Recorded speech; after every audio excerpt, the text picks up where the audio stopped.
will continue our chapter from history portion, traders, kings and pilgrimage. तो last class में हमने ये पढ़ा था कि साउथ इंडिया में कौन कौन सी किंगडम्स जो थी वो सबसे ज्यादा पावरफुल थी। ठीक है, अब हम देखेंगे कि इकोनॉमिक लाइफ कैसी थी, साउथ इंडिया की इकोनॉमिक लाइफ कैसी थी। तो साउथ इंडिया में जो इकोनॉमिक लाइफ थी, इसमें लास्ट क्लास में भी हमने पढ़ा था कि साउथ इंडिया जो था वो सबसे ज्यादा स्पाइसेस के लिए फेमस था। तो यहाँ से जो स्पाइसेस थे वो दूसरी कंट्रीज में एक्सपोर्ट किए जाते थे। ठीक है, तो यहाँ पर जो ट्रेड था वो स्पाइसेस का होता था, गोल्ड का था और पेपर का था। तो पेपर जो था वो सबसे ज्यादा एक्सपोर्ट किया जाता था और सबसे ज्यादा फेमस था, इसलिए इसे ब्लैक गोल्ड के नाम से भी जाना जाता था। तो मेनली रूट्स के बारे में हमने लास्ट क्लास में पढ़ा था कि जो रूट्स होते थे वो लैंड के थ्रू कम रहते थे और ज्यादातर जो सामान दूसरी कंट्रीज में एक्सपोर्ट किया जाता था वो कोस्टल रूट्स के थ्रू किया जाता था। कोस्टल रूट्स हमारे कौन से होते हैं? Sea routes. कोस्टल रूट्स या सी रूट्स जो थे उनके थ्रू ज्यादातर एक्सपोर्ट किया जाता था।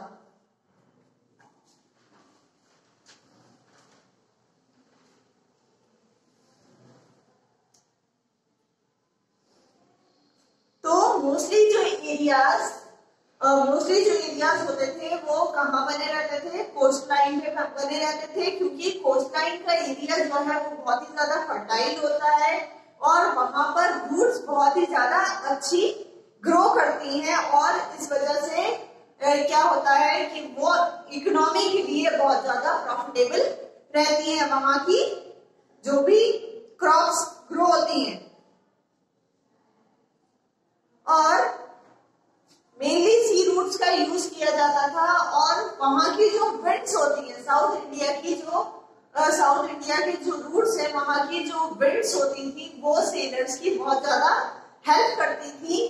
तो उन विंड्स की वजह से जो भी सेलर्स होते थे जो सामान एक्सपोर्ट करते थे वो बहुत ही ज्यादा जल्दी दूसरी एक जगह से दूसरी जगह पहुंच जाते थे। तो इसलिए वहां की जो विंड्स होती थी वो सेलर्स के लिए बहुत ज्यादा हेल्पफुल होती थी। अब story of silk route.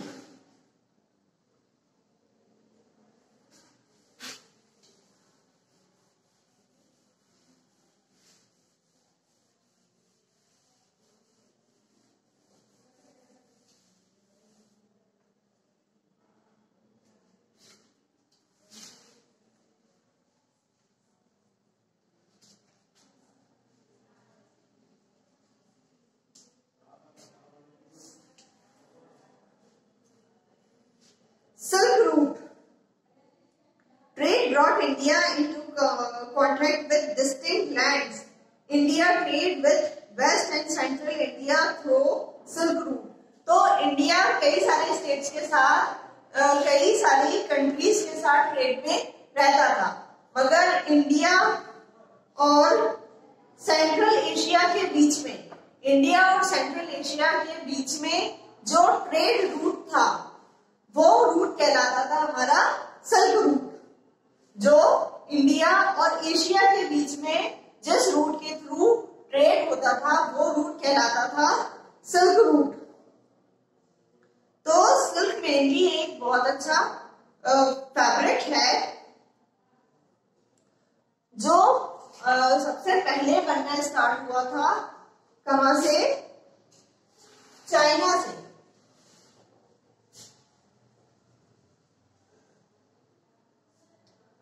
Silk सबसे पहले बनना कहां से स्टार्ट हुआ था?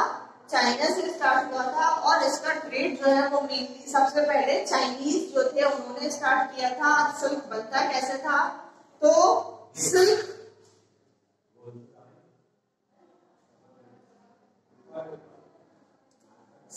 जो है वो सिल्क वॉर्म के ककून से।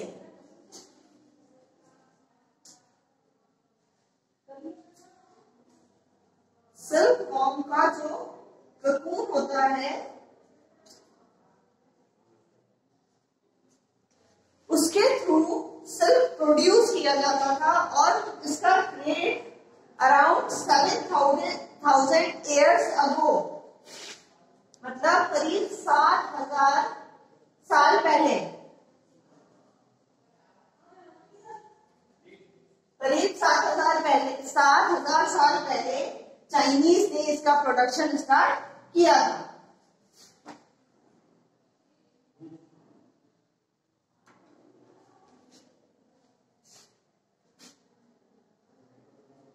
तो क्या करते थे जो चाइनीज थे, वो लॉन्ग जो डिस्टेंस था उसे ट्रैवल करते थे और हॉर्स के थ्रू या कैमल्स के थ्रू, हॉर्स या कैमल्स के थ्रू जो भी इनका मटेरियल होता था वो एक जगह से दूसरी जगह एक्सपोर्ट करते थे।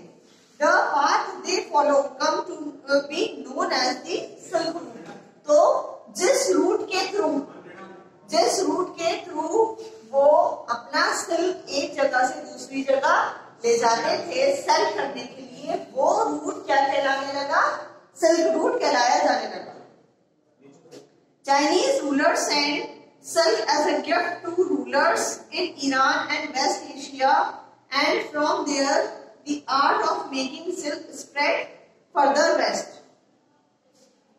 तो चाइनीज ने क्या किया कि अपना जो सिल्क था वो दूसरे जो भी कंट्रीज थी उनके रूलर्स को, यानी जो ईरान था और जो वेस्ट इंडिया एशिया की जो कंट्रीज थी उनको एज अ गिफ्ट देते थे, जिसकी वजह से सिल्क का प्रोडक्शन जो दूसरे एरियाज थे, जो दूसरी कंट्रीज थी वहां पर भी बहुत ज्यादा फेमस हो गया। About 2000 years ago wearing silk became the fashion, और 2000 साल पहले ही और करीब 2000 साल पहले जो सिल्क था वो बहुत ज्यादा फैशन में आ गया और सभी जगह इसका प्रोडक्शन किया जाने लगा। और मेनली जो रिच पीपल होते थे रोम में सिर्फ वही सिल्क का यूज किया करते थे। But silk was still an expensive cloth, मगर सिल्क जो है वो अभी भी एक बहुत ही एक्सपेंसिव क्लोथ है। और जब चाइना के लोग इसे एक जगह से दूसरी जगह ले जाते थे तो उन्हें कई सारे डेंजरस पाथ जो थे वो उन्हें डेंजरस पाथ्स के थ्रू जाना पड़ता था और कई सारे डेंजरस रोड्स में क्रॉस करने पड़ते थे, माउंटेन्स क्रॉस करने पड़ते थे, डेजर्ट्स क्रॉस करने पड़ते थे। ये पूरा जो सिल्क रूट था इसे पास करने के लिए इन्हें कई सारे dangerous roads, deserts, plateaus, mountain सब क्रॉस करने पड़ते थे और कई सारा हैवी डैमेज भी इन्हें देखना पड़ता था। Payments for allowing traders to pass through, और इसके अलावा उन्हें दूसरे ट्रेडर्स थे उन्हें भी पेमेंट देना पड़ता था ताकि वो उन्हें उनके रूट से पास होने के लिए अलाउ करें। और जो सिल्क रूट था कई सारे ऐसे किंग्स थे जो इस सिल्क रूट को अपने कंट्रोल में लेना चाहते थे। कई सारे ऐसे ट्रेडर्स थे जो इस सिल्क रूट को अपने कंट्रोल में लेना चाहते थे। कई सारे ऐसे किंग्स थे, मगर वो ऐसा क्यों चाहते थे? क्योंकि जो चाइना जिस रूट के थ्रू जाता था, ठीक है, तो वो क्या चाहते थे कि वो उनसे उनके मटेरियल को पास करने के लिए टैक्स ले। उनके मटेरियल को पास करने के लिए वो उनसे टैक्स ले, इसलिए ज्यादातर किंग्स चाहते थे कि वो इस सिल्क रूट को अपने कंट्रोल में ले। और उन सभी किंग्स में सबसे फेमस जो किंग है वो कुशानास है। जो कुशानास थे वो सबसे ज्यादा फेमस थे सिल्क रूट को कंट्रोल करने के लिए। सबसे ज्यादा फेमस जो थे वो कुशनाज थे, और इन्होंने अराउंड सेंट्रल एशिया को काफी लंबे टाइम तक सेंट्रल एशिया के नॉर्थ और वेस्ट पार्ट में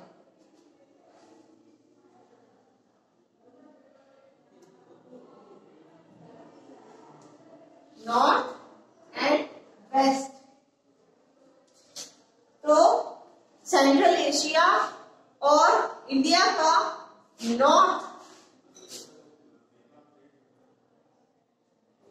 इंडिया का नॉर्थ और वेस्ट पार्ट जो था, इन सभी एरियाज को रूल करने के लिए बहुत ज्यादा फेमस थे।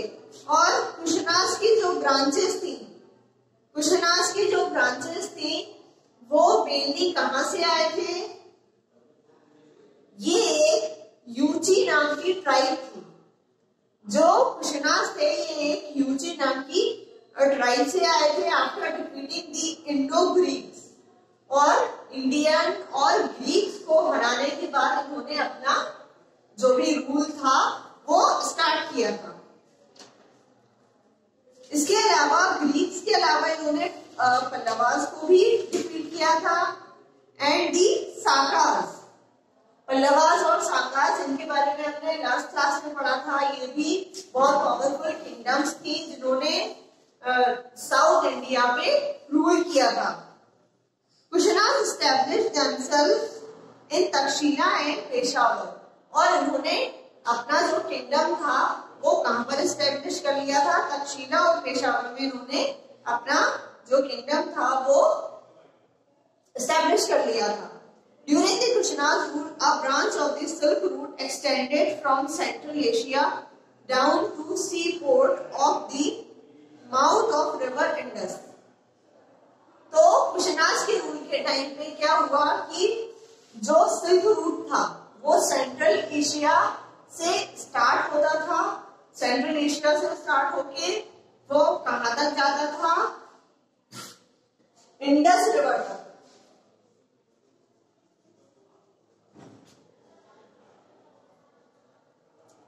इंडस रिवर तक जाता था। अब कुशनाज का जो सबसे फेमस और सबसे पावरफुल रूलर था उसका नाम था कनिष्का।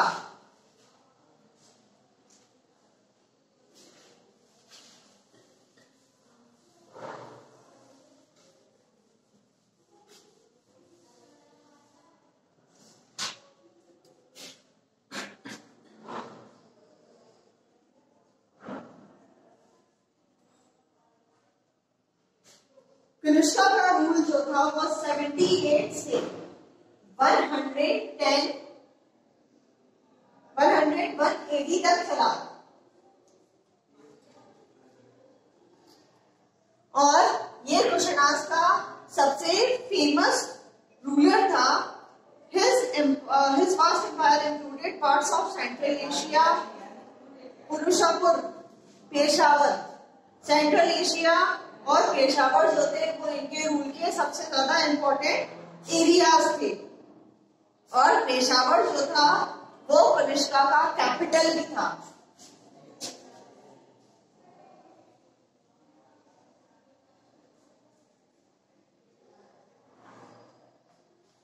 तो ये चीज मैंने लास्ट क्लास में बताई थी कि कैपिटल कौन सा एरिया होता है जहां पर जो भी किंग होता है वो रहता है, और वहां से जो जितने भी एरिया उसके अंडर होते हैं उन सबका एडमिनिस्ट्रेशन वो देखता है। तो वो एरिया क्या कहलाता है? वो एरिया उसका कैपिटल कहलाता है। His empire included Afghanistan, Kashgar, Khotan, Yarkand, Punjab, Kashmir and parts of Uttar Pradesh and Bihar. ये सभी पार्ट जो थे वो उसके रूल के अंडर आते थे। Kanishka started a new era which began with the first year of his rule. तो कनिष्का ने एक नया एरा स्टार्ट किया था जो उसके रूल के सबसे पहले साल से स्टार्ट हो गया था। इसे कहा जाता था साका एरा।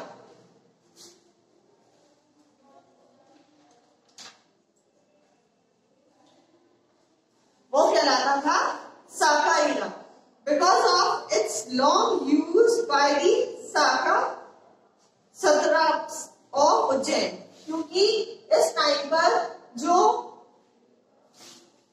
साका थे, जो साका के सत्राप्स थे, जो उज्जैन से आते थे, उनका सबसे ज्यादा यूज किया जाता था। The Kushanas were the few rulers of subcontinent who used gold coins. तो यहाँ के जो रूलर्स थे, जो कुशनास थे, उन्होंने सबसे पहले गोल्ड कॉइन्स का स्टार्ट किया था।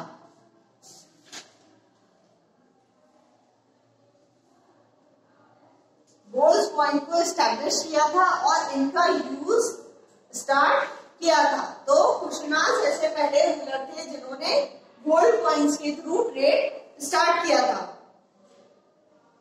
Trade relation of Kushanas existed with China and Western Asia through the Silk Route. तो जो कुशनास थे, इनका ट्रेड रिलेशन किसके साथ था? सेंट्रल एशिया के साथ था और चाइना के साथ था, और ये पूरा रिलेशन जो था वो उनका सिल्क रूट के थ्रू ही चलता था। अब यहाँ पर एक्सपोर्ट किन किन चीजों का होता था? Indian products like silk, diamond and other precious stones were in great demand. तो प्रीशियस स्टोन्स, डायमंड और सिल्क जो था, वो ये सब चीजें सबसे ज्यादा डिमांड में रहती थी।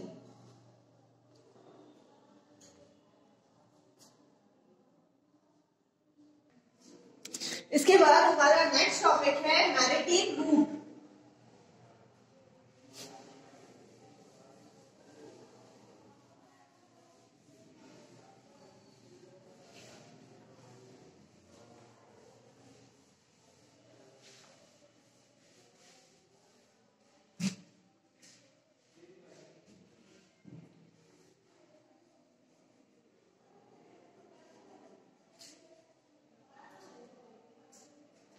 अब मैरिटाइम रूट जो है वो एशिया, अफ्रीका,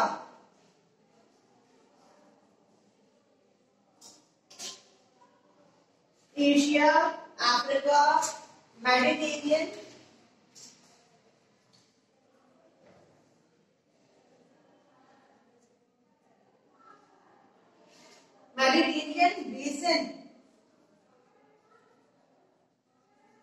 बेसिन कौन सा एरिया कहलाता है? जो बेस पार्ट होता है, यानी जो मेडिटेरियन सी है उसका जो बेस पार्ट होगा वो क्या कहलाएगा? Mediterranean basin.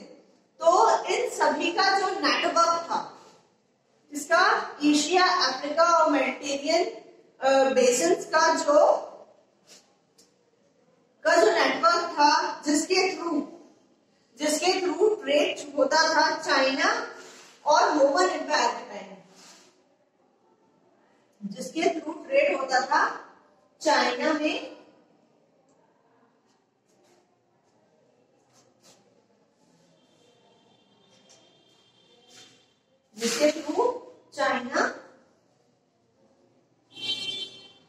और रोमन एम्पायर के बीच में ट्रेड होता था।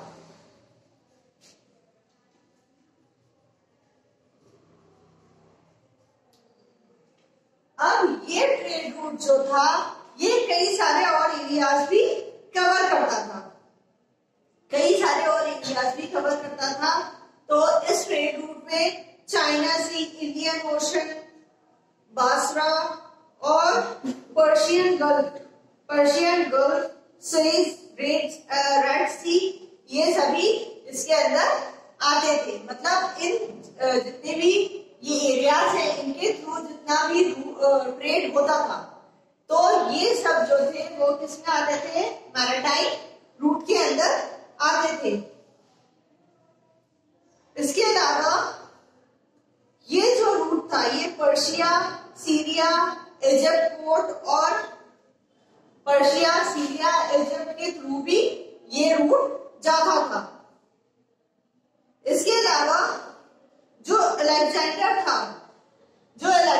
था, उसने भी इस ट्रेड रूट का यूज किया था किसके लिए? जो उसने अलेक्जेंडर ने क्या करा था कि अलेक्जेंडर ने जो यूरोपियन मर्चेंट्स थे उन्हें इस रूट के थ्रू बुलाया था। This water route is called the Indian Ocean maritime route. तो ये जो रूट है जो इन सभी एरियाज को कवर कर रहा है, कौन सा? मेडिटेरियन सी भी इसके अंदर आ रहा है, पर्शियन गल्फ भी आ रहा है, चाइना सी भी आ रहा है, इंडियन ओशन भी आ रहा है, स्विस कैनाल भी आ रही है। ये पूरा जो वाटर का रूट था ये हमारा क्या कहलाता था? Indian Ocean maritime route. इसके बाद नेक्स्ट टॉपिक है spread of Buddhism.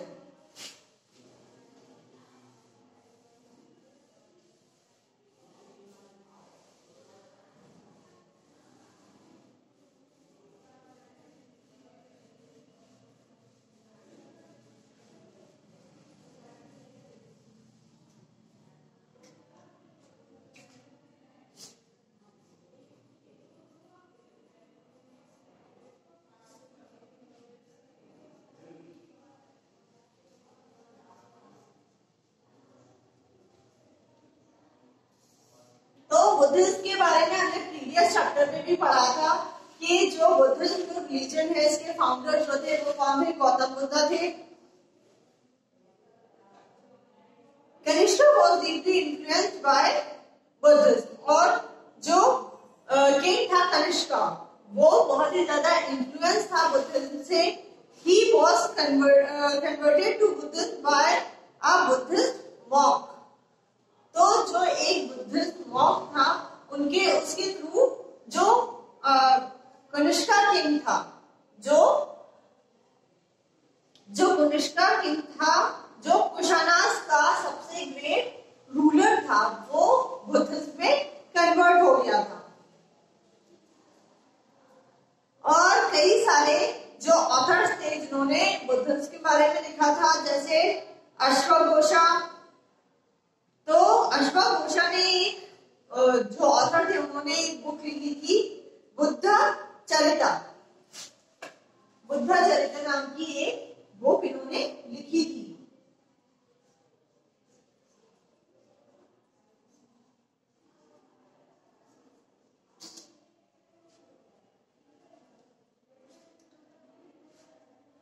Kanishka donated large some of money for building Buddhist monasteries.